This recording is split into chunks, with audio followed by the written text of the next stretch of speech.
Welcome, fellow knowledge seekers, to the deep dive. Today we're embarking on a truly fascinating journey, not just through a stack of sources, but really into a powerful mental model that seems to cut across all of them. At first glance, our material for this deep dive might seem, well, wildly disparate. We've got everything from the nitty-gritty of financial markets to, the psychology of leadership and even the future of information. Yeah, quite a mix. But trust us, beneath the surface lies a really rich tapestry of insights. And it feels like it's woven together by one potent idea: first principles thinking. Indeed. And our mission, as always, is to extract those crucial nuggets of knowledge, connect the dots, and, provide you with a shortcut to being truly well-informed. Right. Today, we're zeroing in on a methodology famously championed by individuals like, Elon Musk is the big name here. Yeah. The practice of boiling things down to their fundamental truths and reasoning up from there, rather than just reasoning by analogy. Reasoning by analogy, yeah, doing what others have done. Exactly. We'll analyze how this approach allows leaders and innovators to radically rethink established industries and, frankly, solve seemingly impossible problems. Absolutely.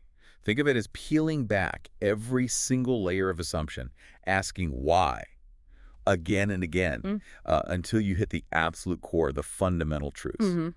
Can't break it down any further. Precisely. So let's unpack this. We'll explore how companies rethink their fundamental purpose, navigate market disruption with a genuinely fresh perspective, and how individuals lead effectively by, questioning the status quo. And we'll also cast that same first principles eye on the often unpredictable world of finance. Oh, definitely. And examine the subtle yet profound influence of human psychology and information in our modern age. You're in for a masterclass today, really showing how this foundational thinking can truly drive innovation and clarity. Many entrepreneurs and even well-established companies, you'll find, often fall into this trap we might call reasoning by analogy. It's common. They look at what's been done before, they identify a successful model, and then they just make incremental adjustments, essentially do it like version 2.0 of something that already exists. It's comfortable, right? It feels safe, familiar. Exactly. It's comfortable, it's familiar, but our sources strongly suggest that true game-changing innovation often comes from a much more fundamental approach. It really is about peeling back those layers, much like a first principles thinker would. What's truly fascinating here, I think, is how often conventional wisdom, or this reasoning by analogy, inadvertently leads to common mistakes. Big missed opportunities. Right. Guy Kawasaki, in Art of the Start 2.0, gives a really vivid illustration with this pitfall of multiplying big numbers by 1%. Ah, yes, the classic pitch deck slide. Exactly. Entrepreneurs brimming with optimism, they look at an enormous potential market, say a billion-dollar industry, and then they assume that simply attaining a tiny slice, just 1% of it, will be this huge and easily achievable win. And that leads to wildly inflated revenue projections. Yeah, that 1% of a huge market sounds like the dream scenario for any startup pitch, doesn't it? It sounds so easy. It does, but here's where it gets really interesting and where that first principles thinking properly kicks in. Okay.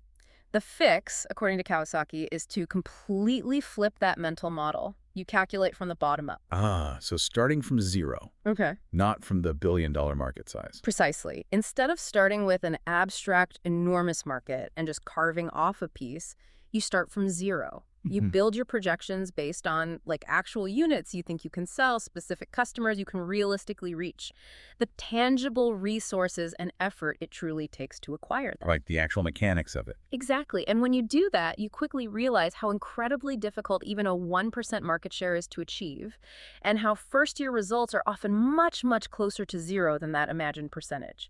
It's about grounding your projections in a more, brutal, verifiable reality. It forces you to think about concrete steps. Yes. Foundational capabilities rather than just abstract percentages or, market share aspirations. It's a powerful reality check.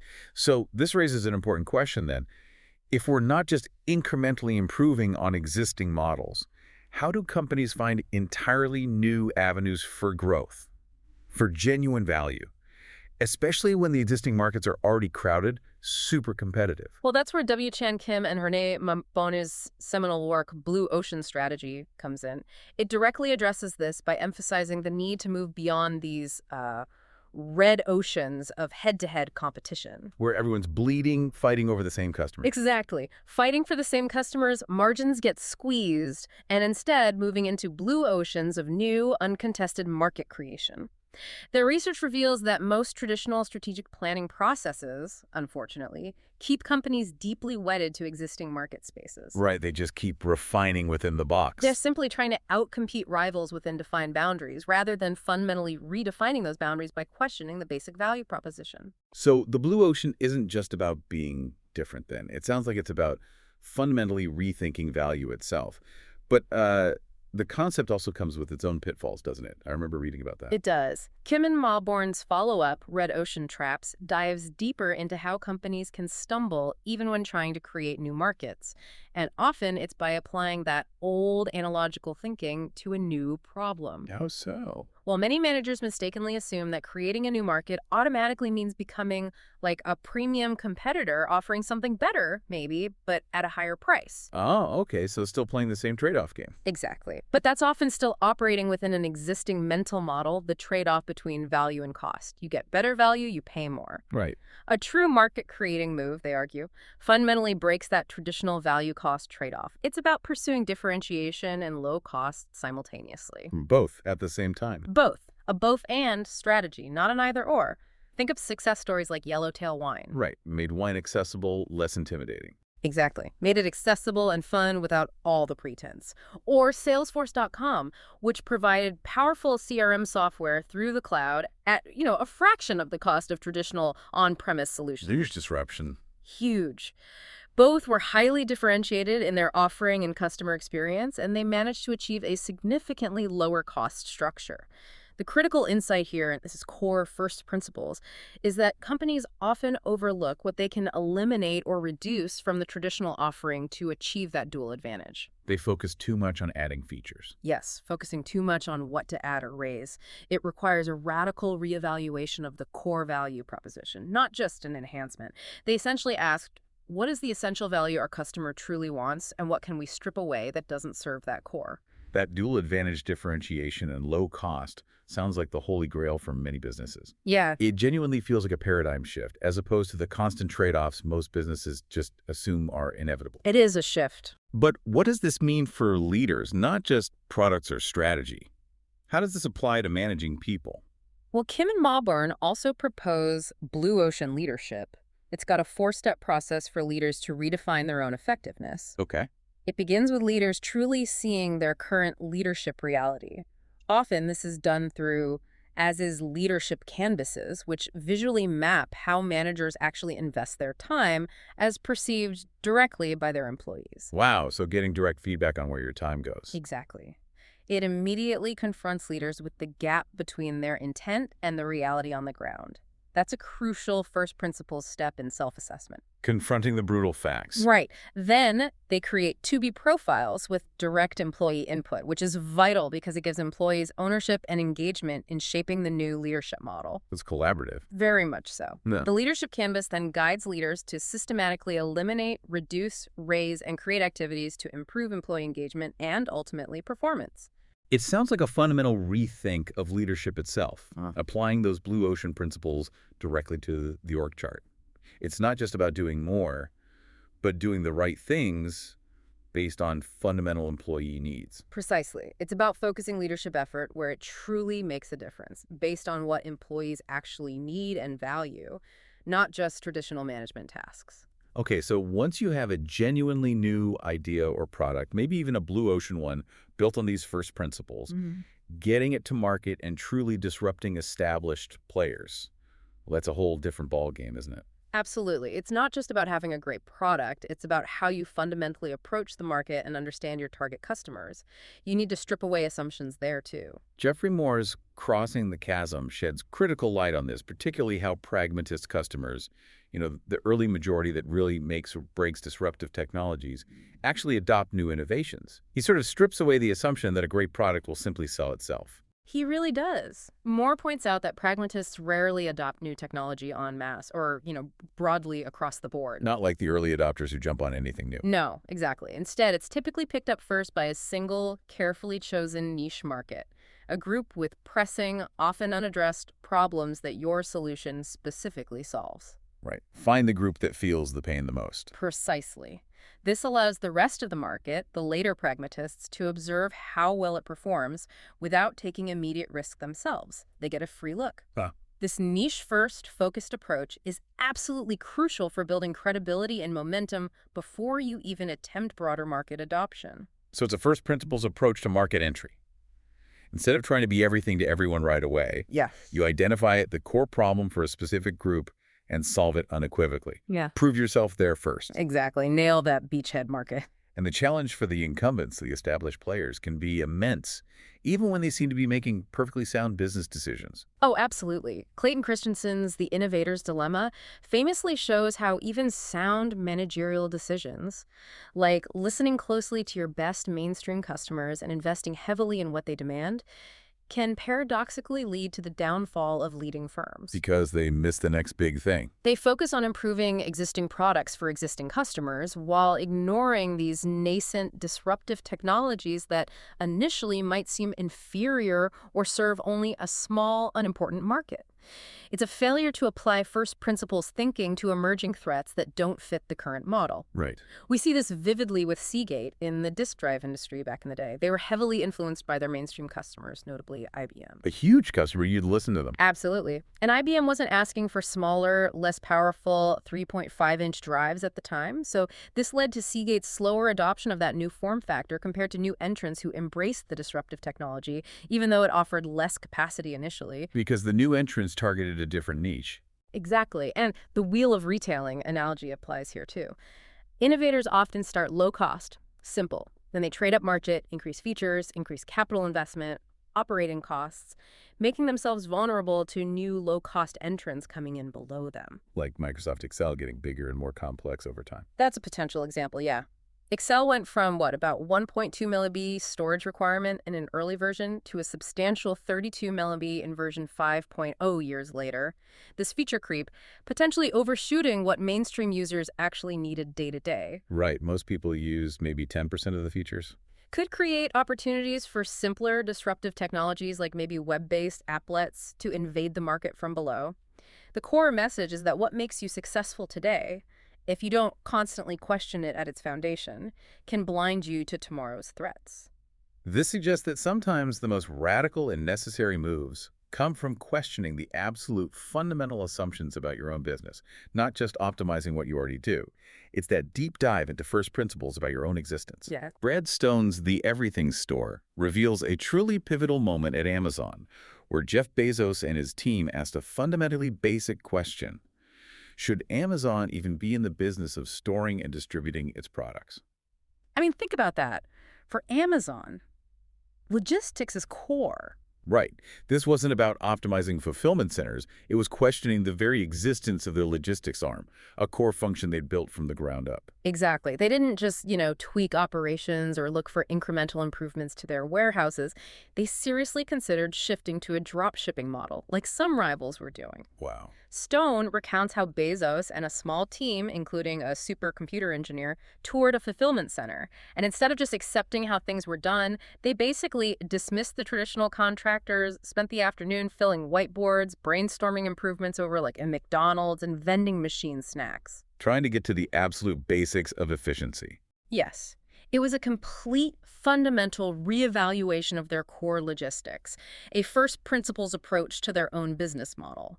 Asking, why do we do this at all, rather than just how can we do this slightly better? They were questioning the essential components. And speaking of rethinking fundamental processes from the ground up, this brings us squarely to the core of what we're calling the Elon Musk method. Ashlee Vance's biography of Elon Musk gives us some incredibly vivid and, frankly, quite intense examples of his reliance on first principles thinking. Oh, absolutely. His approach is almost a textbook definition of it in action. Take Tesla, for instance, when they were tackling issues like the Roadster's faulty carbon fiber body panels. He didn't just iterate on the existing design, did he? No way. Instead of accepting the existing cost or the production timeline for a part, he would question every single input. Why does it cost this much? What are the raw materials? What's the most efficient way to put them together, ignoring how it's usually done? Right, breaking it down to the physics. Exactly.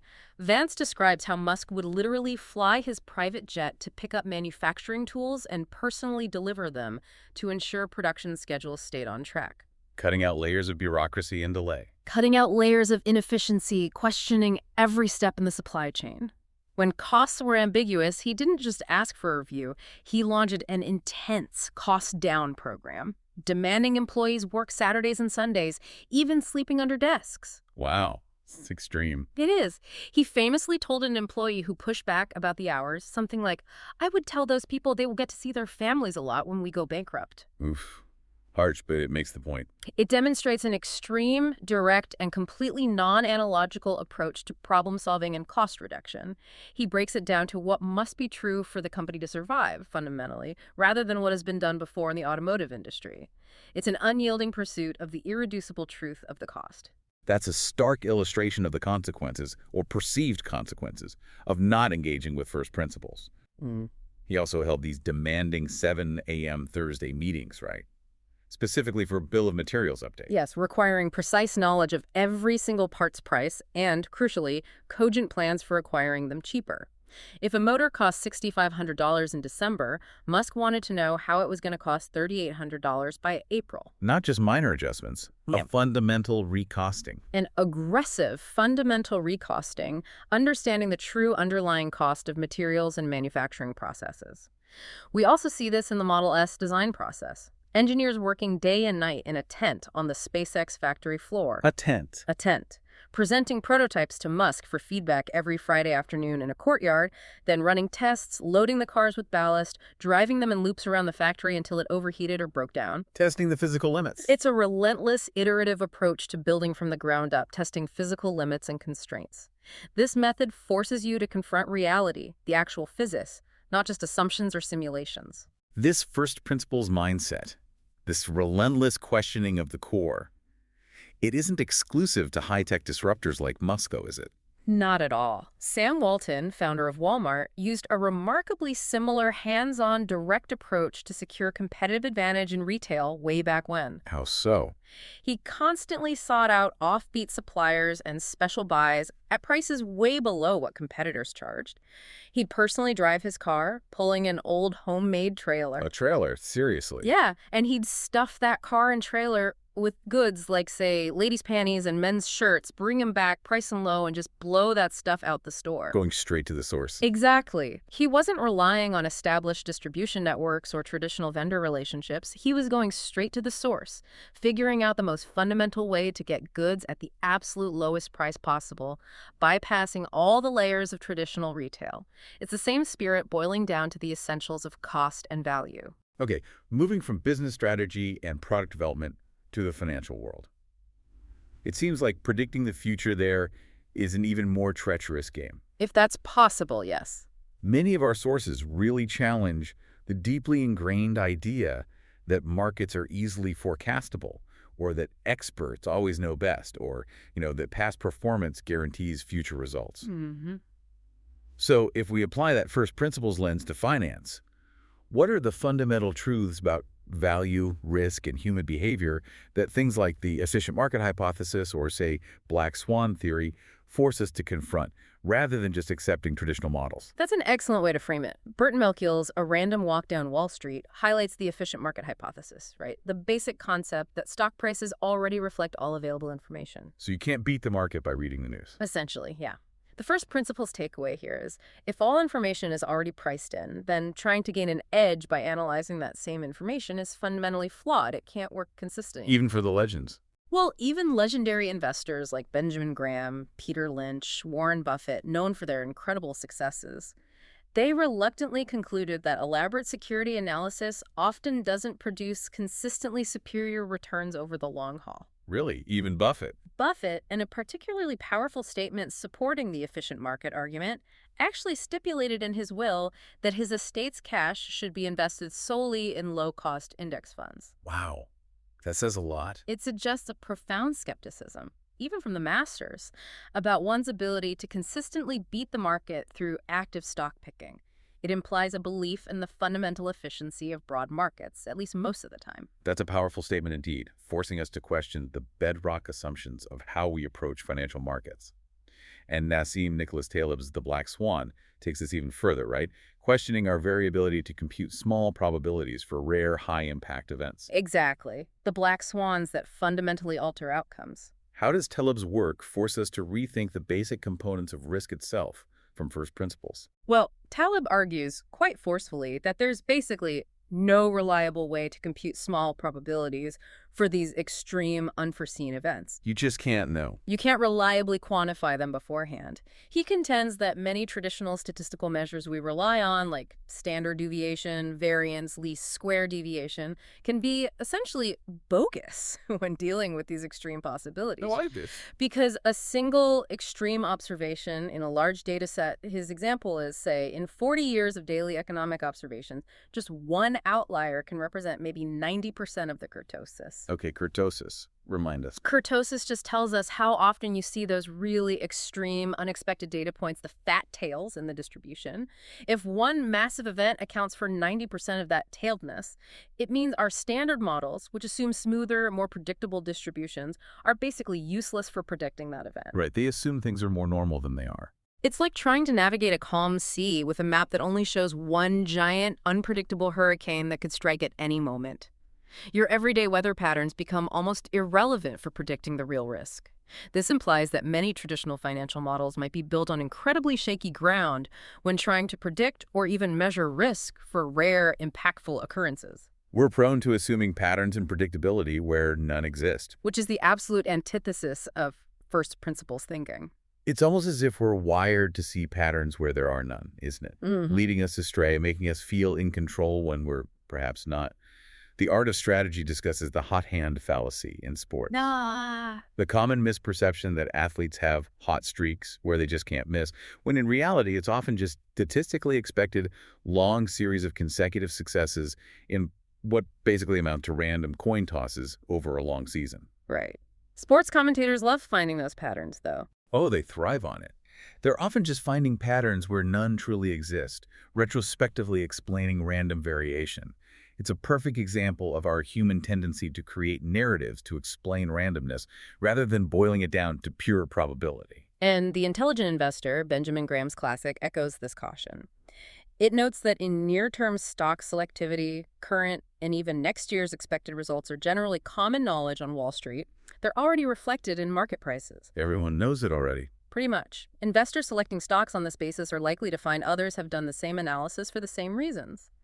This intense competition, combined with just basic human fallibility, makes achieving superior returns from simply following well-known information incredibly elusive. So the edge requires thinking differently. Thinking differently, or perhaps understanding something more fundamental.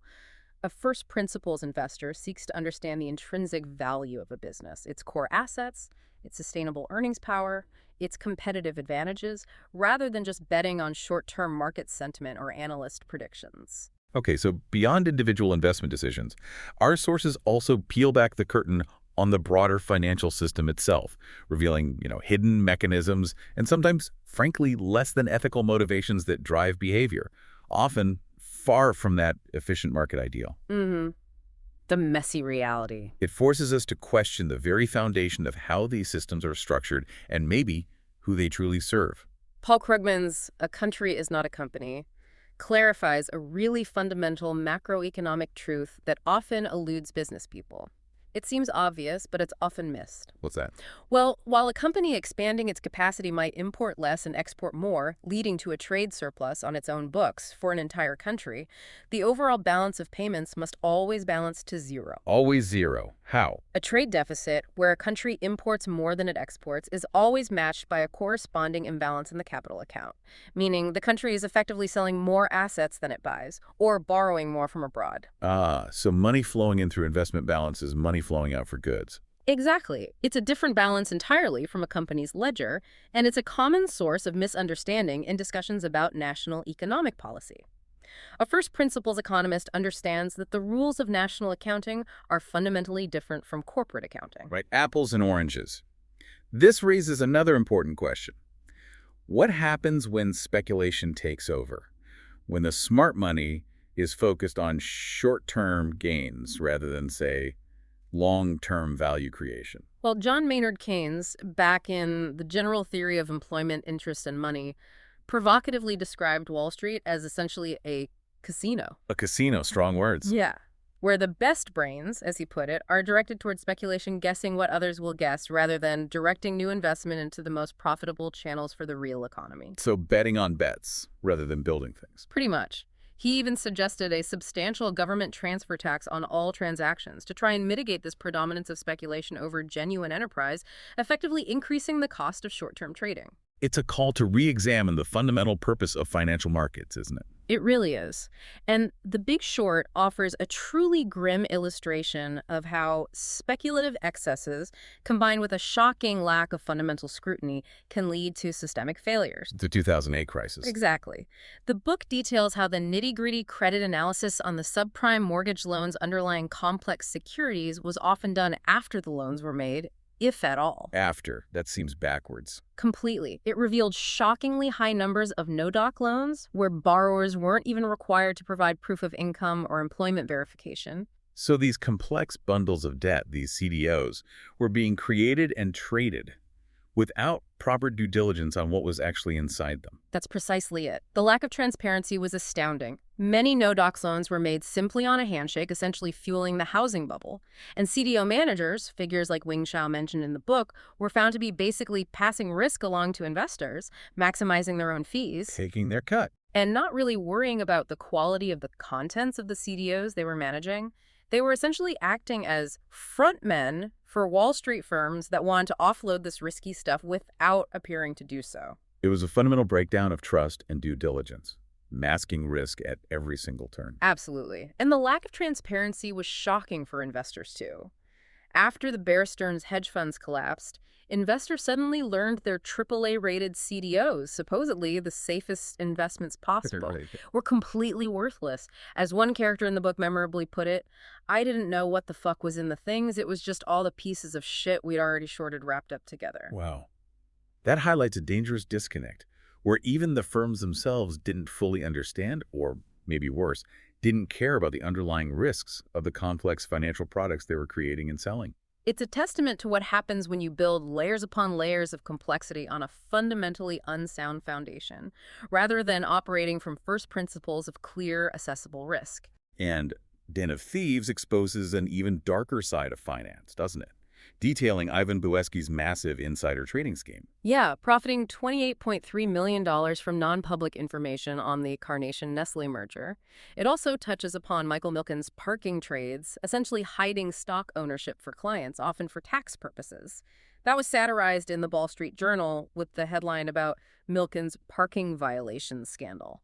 These examples underscore that some players actively seek to manipulate the system for personal gain, relying on information asymmetries, inside info, rather than actual value creation. It's a perversion of the market's fundamental purpose, really, using deceit rather than genuine insight or analysis. And the pursuit of profit by any means necessary, even if it meant distorting reality or manipulating public perception, seems to be a recurring theme in some of these accounts. Ron Chernow's Titan. The Rockefeller biography. Right. It reveals how John D. Rockefeller capitalized on things like secret railroad rebates and engaged in vigorous lobbying to perpetuate the status quo for Standard Oil, all while publicly portraying the company as some kind of philanthropic agency. Master of PR, even back then. Absolutely. He created these elaborate justifications for his actions, even claiming Standard Oil was a beloved organization, bringing cheap oil to the masses, despite a massive government suit alleging monopolization, predatory pricing, industrial espionage, the works. It shows a mastery of controlling narratives while operating with a very different underlying reality. He understood the fundamental levers of power and public perception and used them ruthlessly to his advantage. And maybe a more modern example, The Smartest Guys in the Room, provides that chilling account of Enron's obsession with hitting quarterly earnings targets. Oh, Enron, the poster child. The book suggests nothing at Enron required more effort, more cleverness, more deceit. The LJM2 partnership, for instance, wasn't just profit shifting. It was essentially Enron moving its massive debts off its official balance sheet, making the company look far healthier than it actually was, a complete distortion of reality for investors. And this key vehicle for profit shifting and hiding debt was never even shown properly to the board. Apparently not in full detail. And Rating agencies were effectively duped by things like prepays, which were just disguised loans, and a kitchen sink analysis that conveniently omitted significant debt. It illustrates how a powerful company can manipulate information and perception to its advantage, not just for immediate financial gain, but to maintain that crucial facade of growth and stability for Wall Street. Which ultimately led to catastrophic failure. It was a complete departure from the fundamental truths of accounting and financial health. Okay, so if markets are unpredictable and ethics can be, let's say, fluid, how do leaders genuinely build and sustain high-performing organizations? Our sources offer a range of insights here, often emphasizing human connection and thoughtful strategy over just pure command and control. We've seen how someone like Musk applies first principles to engineering and cost. How would a leader apply that same kind of fundamental questioning to, say, building high-performing teams or challenging organizational inertia, especially when a company might be facing decline? That's a crucial question, and it shifts the first principles lens from the technical or financial to the human element. Daniel Goleman's Leadership That Gets Results highlights the coaching style of leadership as particularly effective, especially for fostering long-term development in people. Coaching. How does he define that? A coaching leader acts more like a counselor, really, listening genuinely to concerns, sharing their own hopes and perspectives, providing constructive, forward-looking feedback. They create an environment where employees feel safe enough to experiment, knowing they'll get support and guidance rather than immediate blame if something doesn't work out. So it's about understanding the fundamental drivers of human motivation and development, not just issuing directives. Exactly. It's moving beyond taskmaster to developer of potential. The implicit message of that coaching style, I believe in you, I'm investing in you, and I expect your best efforts. That sounds incredibly powerful. I can almost feel the shift in a team's energy just hearing that phrase. It stands in such stark contrast to the old command and control model, doesn't it? It really does. Have you seen firsthand the difference this makes in a leader's ability to truly unlock potential in their people? Oh, absolutely. I once observed a manager who had always been very directive, very my way or the highway, actually try to shift to this coaching style. Well, it was awkward at first, honestly. A bit like learning a new language for him. I can imagine. But the moment his team realized he was genuinely listening, asking questions instead of just giving orders, offering support rather than just assigning tasks, you could practically see the innovation spark. People started speaking up more. They felt safer. They felt safer and they felt valued. They went from just doing their jobs to actively owning their challenges and experimenting with solutions. It's a profound shift from, I need you to perform this task, to how can I help you be your best? This, Goleman notes, often encourages employees to respond with heart, mind, and soul. Fostering commitment, flexibility. Responsibility, clarity. It's about building intrinsic motivation based on fundamental human needs for growth and contribution. The new one-minute manager reinforces this idea too, doesn't it? With its emphasis on one-minute praisings. Yes, it stresses the importance of actively investing in people, shifting motivation away from merely avoiding punishment toward positive reinforcement and clear, specific recognition of good work. Catch people doing something right. Simple but powerful. And the concept of one-minute redirects is equally insightful for handling mistakes. It teaches leaders to separate the behavior from the person's inherent worth. How does that work? You address the mistake clearly and quickly, explain the impact, but then you reaffirm the individual's value after addressing the specific behavior.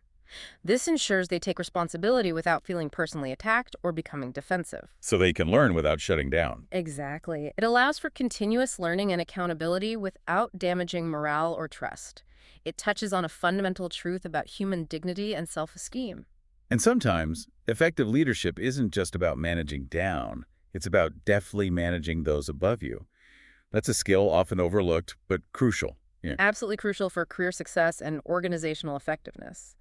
Managing your boss puts the burden squarely on the subordinate to understand their boss's expectations, their style, their pressures. So it's my job to figure out my boss. In a way, yes. If a boss is vague or not explicit about expectations, effective managers find proactive ways to get clarity. Like drafting a detailed memo covering key aspects of their work and priorities, and then discussing it face-to-face to ensure alignment. Taking ownership of the communication. Precisely. It prevents misunderstandings from derailing projects or damaging the relationship. It's about understanding the fundamental communication dynamics in that specific relationship and taking ownership of achieving clarity. Adam Grant's Originals points to another fundamental aspect, the importance of leaders actively encouraging dissent, real dissent. Yes, not just paying lip service to it. He shares that remarkable example of a billionaire financial wizard who supposedly fires employees for failing to criticize him. Fires them for not criticizing. Yeah. Now, whether that's literally true or not, the point is powerful. It creates a culture where challenging the status quo, offering alternative viewpoints, speaking truth to power isn't just tolerated, it's expected and rewarded. It's seen as essential for continuous improvement and avoiding disastrous groupthink. It's a first principles approach to ensuring the best ideas actually surface, not just the most popular ones. Exactly. And Radical Candor gives us a concrete example of this principle in action at Google with their promotion process. How does that work? It's designed with specific safeguards to prevent managers from consciously or unconsciously curbing the ambitions of their direct reports.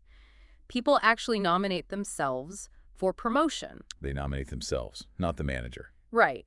And then a committee, importantly, one on which the manager does not sit, makes the final decision based on peer reviews and evidence. So it takes the manager's potential bias out of it. It ensures promotions are based more on merit and contributions across the organization, not just personal loyalty to one boss or a manager's desire to hoard talent. It fosters an environment of genuine growth, aligning with the fundamental idea that advancement should be about contribution, not politics. Finally, Peter Drucker, in Managing Oneself, encourages individuals to apply this kind of fundamental thinking to their own careers, not just planning for the next job, but for the second half of life. Yeah, taking a longer view. He suggests creating an 18-month plan with goals that are hard to achieve but still within reach and, crucially, measurable. It emphasizes continuous self-reflection and actionable goals. And he talks about parallel careers. Yes, developing parallel careers, often in nonprofit organizations. These can provide new challenges, a sense of community, even supplementary income, especially for those who've achieved, say, modest success in their primary careers and are looking for continued engagement and impact later on. It's about applying first principles to your own life's purpose and trajectory over the long term. So effective leadership is often about building and empowering effective teams that can truly innovate and perform. The Discipline of Teams by Katzenbach and Smith offers some really practical advice on team structure and dynamics, highlighting the importance of the collective effort. When we think about first principles in team building, what are the fundamental truths about human collaboration that these sources highlight? What really makes a team click? Well, the first principle that often comes up is simply size and focus. They emphasize that small teams are inherently more flexible and generally more effective for complex problem-solving tasks. Smaller is better. Often, yes. 5 to 10 people can meet more easily and frequently, communicate more effectively than 25 or 50. This allows for the kind of open-ended, exploratory, and problem-solving work that's essential for genuine team performance, not just executing defined tasks. So even with technology making virtual meetings easier. Right. While technology facilitates virtual interaction, it doesn't automatically make deep problem-solving easier. The quality of interaction remains paramount, and that's often easier in smaller groups. It's about the fundamental human dynamics of communication and focused effort. And a crucial aspect in team development is fostering an ethic of accepted and unaccepted behaviors, right? Creating an environment that encourages fact-based discussions open to all ideas. But strictly devoid of personalized attacks. Healthy conflict, not destructive conflict. Exactly. This storming phase, as it's sometimes called, ideally leads to norming, where the team sets clear behavioral expectations, including the vital rule of keeping disagreements inside the team, presenting a united front externally. And the primary objective always remains clear: achieving performance results through collective work products and mutual accountability, rather than just individual heroics or internal political battles. It's about establishing the fundamental rules of engagement for productive collaboration. Strategic flexibility explores team dynamics further by distinguishing between task-related interaction and expressive interaction. What's the difference there? Task-related interaction is just what it sounds like: efficiently transferring information needed to get specific jobs done. Higher levels of this improve productivity, clearly. Makes sense. But expressive interaction, that's about sharing ideas outside the normal task conversations, building trust and commitment, fostering personal connections, maybe even just joking around. This is critical for generating truly innovative knowledge and enhancing product quality. Why is that expressive part so important for innovation? Because it builds psychological safety and trust. It creates an environment where people feel comfortable sharing half-baked ideas, challenging assumptions, taking creative risks. This deeper level of connection allows for more audacious idea generation, especially during periods of change or uncertainty. It's a first principles recognition that innovation isn't just about process, it's about the fundamental human connections that spark creativity. We saw a fantastic, albeit maybe slightly terrifying, example of this iterative, team-based problem-solving in the Dropbox story from blitzscaling. Ah, the usability test. Yeah. When they conducted a poor man's usability test, Yeah. essentially offering people $40 for half an hour just to watch them try to use their early product, the results were stunningly bad. How bad? 0 of the 5 people we tested succeeded. 0 of the 5 even came close. Ouch. That's brutal feedback. Brutal, but direct and undeniable. It immediately surfaced fundamental flaws in their assumptions about the product's ease of use, stripping everything away. And that stunning failure, a moment that could have been completely demoralizing, actually led them to make a list of 80 things to fix, just methodically going through every issue. 80 things. Yeah. And by diligently sanding down all these rough edges, based on that direct user feedback, they watched their activation rate climb dramatically. It's a powerful illustration of how direct, often painful, feedback, combined with continuous, focused iteration and team effort, are vital for product improvement and organizational learning. Especially when you're building something truly new from scratch. It's a perfect example of a team applying first principles to a user experience problem, going back to the absolute basics of how real users interact with their product, not how they thought users would interact. And circling back to Elon Musk's Tesla from Ashlee Vance's book, the intensity of their design process involved engineers working all day and then others who would show up at 9 p.m. and work through the night. In that 3,000 square foot tent, bringing their prototypes to Musk every Friday for feedback, loading them with ballast, testing them in loops around the factory until it overheated or broke down. It's an extreme form of continuous high-feedback iteration, pushing engineering limits. And again, it's boiling down to the fundamental physics and capabilities of the machine itself. Classic first principles thinking in action. They weren't just making a car based on existing benchmarks. They were constantly testing its absolute physical limits from the ground up. Okay, so despite all these best practices for leadership and team building, companies still make mistakes. Big mistakes that lead to decline, sometimes even to their demise. And often, the root cause isn't a lack of effort, but simply having a bad strategy. Strategy matters a lot. If we apply first principles here, it seems it's about understanding the fundamental elements of what makes a strategy good versus what makes one fundamentally bad. Richard Rumelt, in Good Strategy, Bad Strategy, defines bad strategy not simply as making the wrong choice, but often as the active avoidance of the hard work of crafting a good strategy. Avoiding the hard work. How? It often stems from an unwillingness to make difficult choices, to narrow focus. Instead, relying on generic template-style approaches, our strategy is growth, or we will be customer-centric. Fluff, basically. Or sometimes it's rooted in the new thought belief that just having a positive mental attitude is all you need to succeed. Wishful thinking as strategy. Exactly. Good strategy, by contrast, requires diagnosing the specific challenge, crafting a coherent approach to overcome it, and making tough choices about what not to do. It's about dissecting the fundamental problem and building a tailored solution from the ground up, rather than just using off-the-shelf analogies or buzzwords. Steve Jobs' return to Apple serves as a powerful counterexample to bad strategy, doesn't it? And a demonstration of radical first principles thinking about a struggling company. Absolutely textbook. He didn't just try to rev up advanced R&D projects or seek new markets immediately when he came back. What did he do? Instead, he shrunk Apple to a scale and scope suitable to the reality of its being a niche producer at that time. He was brutally honest about their situation. Slashing products. Big time. He cut desktop models from 15 down to 1, portable models to just 1 laptop, eliminated printers and other peripherals entirely.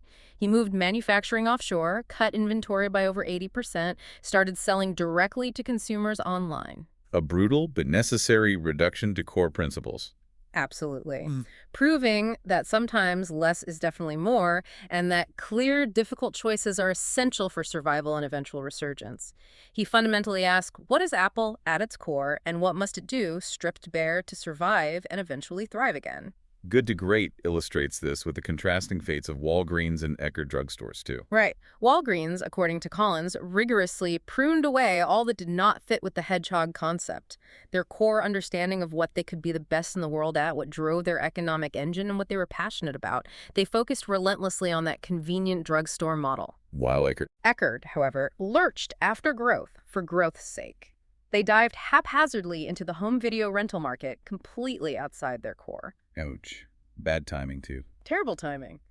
It resulted in $31 million in losses before they finally sold it off.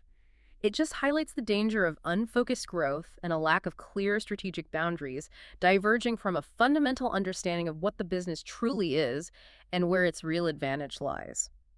Walgreens applied first principles to its identity. Eckerd chased trends. And the practice of management offers a historical cautionary tale with Ford Motor Company. It's hard to believe now, but in the early 1920s, Ford had 2/3 of the entire U.S. automobile market. Astonishing dominance. The Model T was everywhere. But by World War II, they had fallen to just 20% market share, likely losing money consistently for 15 years straight. A huge fall from grace. And Drucker argues this happened because of a profound failure to adapt and innovate. They clung to the Model T concept for too long. He contrasts this sharply with Alfred P. Sloan Jr.'s General Motors. Sloan built GM differently. Yes. Sloan built GM as an engineering organization that understood its progress was fundamentally linked to technological progress. He placed research and engineering on the same high organizational plane as manufacturing operations. So continuous innovation was baked in. Right. Ford clung to its past successes, relying on the old analogy of the universally cheap car, while GM rebuilt from a scientific and engineering foundation, continually questioning, segmenting the market, and pushing technology forward. Finally, Team of Teams by General McChrystal offers a really poignant metaphor for organizational rigidity, particularly in the face of dynamic, unpredictable threats like modern insurgencies. What's a metaphor? They describe the traditional military structure as an efficient military assembly line that was ultimately too slow, too static, and too specialized to deal with the volatility of the situation in Iraq. Efficient, but not adaptable. Exactly. When problems arose that didn't fit the assembly line model, the initial reaction was just to work harder within the existing model. They compare it to obnoxious tourists trying to make themselves understood in a foreign country by continuing to speak their native tongue louder and louder. Raising the volume to no good end. Precisely. Instead of fundamentally changing their approach, adapting their language, they just did the same wrong thing louder. It illustrates the danger of simply trying to optimize a fundamentally broken or mismatched system, rather than rethinking its underlying principles and building anew for the current reality. Okay, so at the heart of all these business and organizational dynamics ultimately lies human behavior. Understanding what truly motivates and persuades people, well, that can be a game-changer, can it? Right. Moving beyond simplistic assumptions of just pure self-interest. Absolutely. A first principles approach here would ask, what are the most fundamental, irreducible drivers of human action and belief? What really makes us tick? Daniel Pink, in To Sell is Human, directly challenges that long-held, almost default idea that humans are motivated mainly by rational self-interest, the economic man model. Right, that we just want more money or stuff. Yeah. He cites compelling research showing that pro-social or self-transcending reasons doing good for others, contributing to a larger cause, can actually be far more powerful motivators in many contexts. More powerful than money. In some situations, yes. In one experiment he mentions, people who read about the environmental benefits of car sharing, a self-transcending motivation, helping the planet, were significantly more likely to then recycle other waste papers than people who read about how car sharing could save them money, which is a self-interested motivation. Wow, just reading about purpose shifted unrelated behavior. Exactly. Merely discussing or thinking about purpose in one area can subtly but powerfully shift behavior in another, suggesting we are perhaps fundamentally wired for more than just personal gain. It's a fundamental reevaluation of what truly drives us. This speaks to a much deeper level of influence than just logic or immediate personal gain. Dale Carnegie's timeless advice in How to Win Friends, Influence People, though written ages ago, also focuses heavily on these interpersonal psychological aspects, doesn't it? Absolutely. His techniques, things like making a good first impression, remembering names, criticizing constructively without causing resentment, making people genuinely glad to do what you want, they all tap into fundamental human needs. Needs for. Needs for acceptance, respect, feeling important, self-worth. Rather than just presenting facts or making demands, it's about understanding the basic emotional currency of human interaction. And Breakthrough Advertising by Eugene Schwartz delves deeply into the prospect's mind, getting inside their head. Yes, understanding their existing desires, their identifications, their ingrained beliefs, seeing those as the raw materials for persuasion. You don't create desire, you channel it. How does that work in practice? He talks about a technique called blending and reinforcement. The aim is to weave these existing elements, desires, beliefs, together seamlessly to create a simple, fluid path of thought from the beginning to the end of an advertisement or sales pitch. So you build agreements step by step. Exactly. Building acceptance gradually, logically, without breaking the flow of proof or making leaps that challenge core beliefs too abruptly. It's about meeting people where they are psychologically and guiding them gently, rather than simply shouting features and benefits at them. It applies a first principles understanding of the human decision-making process. We accept things that align with what we already believe. Okay, shifting gears to today's world. Information itself is such a powerful force, isn't it? Shaping markets, behaviors, politics, everything in profound ways. But it feels like a double-edged sword. Immense opportunity, but also significant risk. It's fundamentally altering how we interact with technology and with each other. No doubt about it. If we apply our first principles lens here, what are the fundamental truths about data, privacy, and power in this information age that we really need to confront? Well, Shoshana Zuboff's The Age of Surveillance Capitalism paints a really vivid and some would say alarming picture of how companies like Google achieve their unparalleled dominance. How does she describe it? She describes Google as a full-stack AI company, meaning they control everything from the data collection to the algorithms to the hardware. Unmatched in its infrastructure scale and science, using its own vast data stores to train algorithms on its own custom chips, running in its own massive cloud. A closed loop. A highly integrated self-reinforcing loop. This allows it to capture and process the most data, which is absolutely crucial because, as she points out, machine learning is only as intelligent as the amount of data it has to train on. More data, smarter AI, better products, attracts more users, generates more data. It's a fundamental building block of their empire, a data network effect. Here's where it gets really interesting, though, and frankly, a bit unsettling. This leads to what Zuboff calls a prediction imperative. Prediction imperative. Yeah. The insatiable quest for surveillance profits drives this intense competition over creating new markets for predicting future behavior. Predicting our future behavior. Yes. Think about smart home devices like Amazon's Echo or Google Home. They're not just convenient gadgets. They turn rivers of casual talk, everyday conversations into behavioral surplus. Raw data. And then what happens to that data? Sophisticated content analyses, then process it to produce enhanced predictions designed to anticipate your needs, your desires, your next click, your next purchase. Mundane interactions are transformed into valuable data points for targeting. So essentially, it's a relentless race to anticipate your next move, turning every subtle signal into a potential product, your predicted behavior to be bought or sold in advertising markets. That's the core argument. This rendition process, as Zuboff calls it, transforms even personal characteristics and, get this, pro-social behaviors into dispossession opportunities for profit. How can pro-social behavior be used? Well, IBM experiments, she cites, for example, showed how personality information derived from online activity, like having high openness and low neuroticism, could predict higher click-through rates for certain types of targeted ads. Your personality becomes a predictor variable. Wow. It raises the really provocative question she poses. Must we teach our children to be anxious and suspicious online as a form of protection from machine invasion for profit? It highlights a fundamental ethical challenge to privacy and autonomy in this new age. It forces us to question the first principles of digital interaction. Who actually owns our data, our behavioral signals, and what are the inherent uses and potential abuses of that information? And this has huge implications for trust and privacy, especially in the financial sector, too. The technological revolution in financial services highlights how fintech innovations are growing rapidly, often where traditional financial systems aren't meeting demand. offering convenience, lower costs. Right, often with a higher upfront investment but a lower cost per new customer. These new models are democratizing access to financial services in many ways, but they're also creating new vulnerabilities, forcing a reevaluation of the fundamental security of our financial lives. And the risks seem to fall disproportionately on individuals, don't they? Often, yes. The source notes that this comes with increased cyber risks that are largely borne by individuals.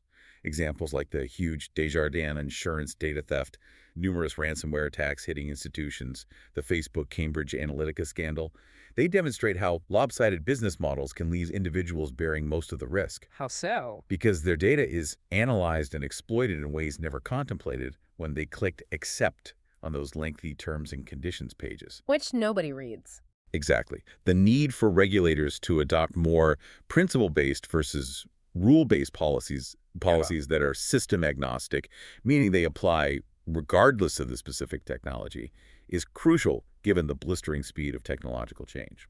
So regulation needs to be based on fundamental principles of data rights and protection, not just specific rules for specific current technologies that quickly become outdated. That seems to be the argument.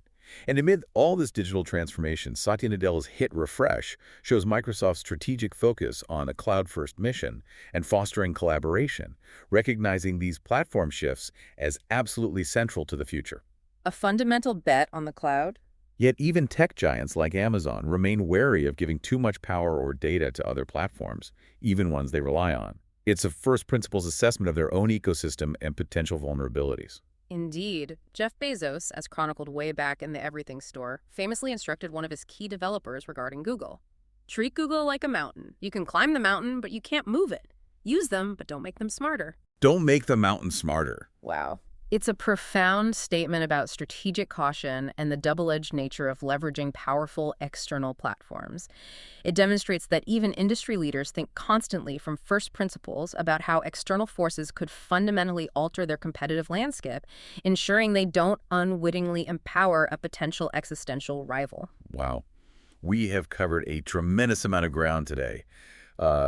From the ruthless pursuit of market share and that critical Elon Musk method of first principles thinking, to the subtle psychology of influence and the really complex ethical dilemmas of the digital age. Yeah, it's been quite a journey.